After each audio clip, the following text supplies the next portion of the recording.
மாட்டேன். அங்கங்கே பசி எடுத்தா பலகாரம், அளவு சாப்பாடு ஒரு நேரம். நாம் பிரசவத்துக்கு இலவசமா வாரேம்மா, உன் பிள்ளைக்கு ஒரு பேரு வச்சிருந்தாரேம்மா.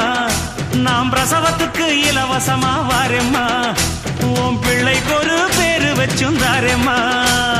எழுத்தில்லாத ஆளும் அட எங்களை நம்பி வருவான், அட்ரஸ் இல்லா தெருவும் இந்த ஆட்டோக்காரன் அறிவான். இறக்கமுள்ள மனசுக்காரண்டா, நான் ஏழைக்கெல்லாம் சொந்தக்காரண்டா, நான் எப்பொழுதும் ஏழைக்கெல்லாம் சொந்தக்காரண்டா. அச்சுக்கு என்ன அச்சுக்குத்தான், அக்குமுக்கு என்ன அக்குமுக்குத்தான்.